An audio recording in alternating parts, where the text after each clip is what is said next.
अस्सलामुअलैकुम। अक्सर लोगों को तकरीर याद नहीं होती, वो देखकर तकरीर करते हैं जिससे बैड इंप्रेशन जाता है।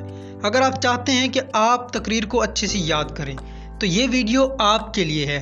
इस वीडियो में चंद पॉइंट्स बताए जाएंगे। आगे बढ़ने से पहले आपसे दरख्वास्त है कि आप चैनल को सब्सक्राइब कर लीजिए और बेल आइकन को क्लिक कर लीजिए ताकि नई आने वाली तमाम वीडियोस आप तक बर वक्त पहुँच सकें। नंबर 1, आप अपनी तकरीर को पैराग्राफ की सूरत में लिखें। नंबर 2, हर पैराग्राफ को एक टाइटल दें, कोई नाम दें, उस नाम से आपने उस पैराग्राफ को याद रखना है। नंबर 3, आपने हर पैराग्राफ को अच्छे से पढ़ना है। नंबर 4, आपने पुख्ता इरादा कर लेना है कि अब आप तकरीर को अच्छे से याद करेंगे, क्योंकि जिस शख्स को खुद पर यकीन नहीं होता, जो इरादा नहीं करता, खुद एतमादी के बगैर इंसान कोई काम नहीं कर सकता। आपने फुली कॉन्फिडेंट हो जाना है कि आप अब तकरीर को अच्छे से याद करेंगे।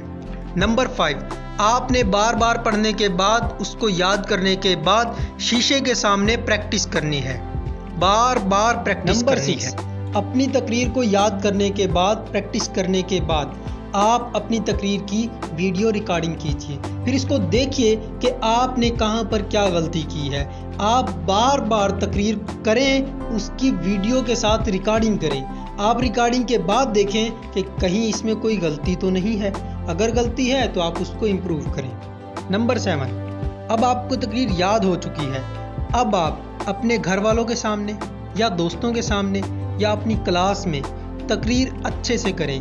आप देखेंगे कि आपको तकरीर याद हो चुकी है। अगर याद अच्छे से नहीं हुई होगी तो आप उस पर थोड़ी और मेहनत करेंगे, फिर आपको तकरीर अच्छे से याद हो जाएगी। उम्मीद है इंशाल्लाह आप इन पॉइंट्स को फॉलो करेंगे और देखेंगे कि आपको तकरीर अच्छे से याद हो जाएगी। अगर आपको तकरीर याद हो जाए तो आप इसी वीडियो पर आकर कमेंट ज़रूर कीजिएगा कि आपको इन तमाम पॉइंट से बहुत फ़ायदा हुआ। Thank you. अल्लाह हाफ़िज़।